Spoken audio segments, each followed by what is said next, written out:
यो के सुन्नुपर्छ देख्नुपर्छ नि त सम्झेर पनि बिराट छ।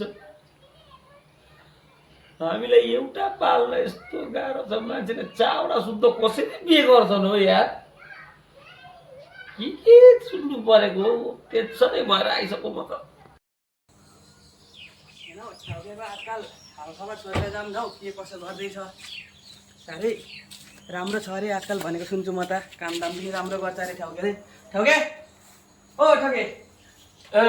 साथी बसन्त के छ, धेरै दिनमा पो देखादेखि भयो, कहाँ पुगेर आयो नि? होइन हौ, म यसो माथितिर गएको थिएँ, अनि यसो तल भेटेर जाऊँ भनेर। अच्छा। सुना त साथीतिर हालखबर। साथी खबर त सुनाउनु, म त सुनाउने लायकको पनि छुइनँ हौ। के भयो भन्न त हो नि। होइन के सुन्नु परेको हौ? किन त्यस्तो के भयो भन्न मलाई। मोबाइल कोट्यायो, टिभी हेरौँ, गाउँतिर पनि त्यस्तै चर्चा सुन्छु। के भएको छ भन्न। होइन हौ, आज न्युज हेरिदिएको, अँ एउटाले यार 5 वटै शुद्ध बिहे गरौ भन्छन्।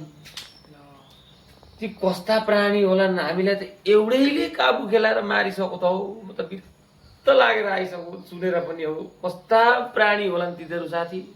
हत्तेरी त्यस्तो पनि हुँदो रहेछ। त्यही त हौ, त्यही सोचेर बसिरहेको छु म त आज।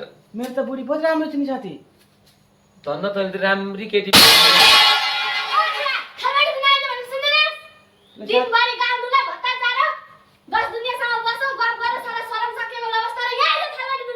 साथी म जान्छु ल। म चिया खाएर जान्छु। होइन साथी, म भर्खरै गएको ल साथी म।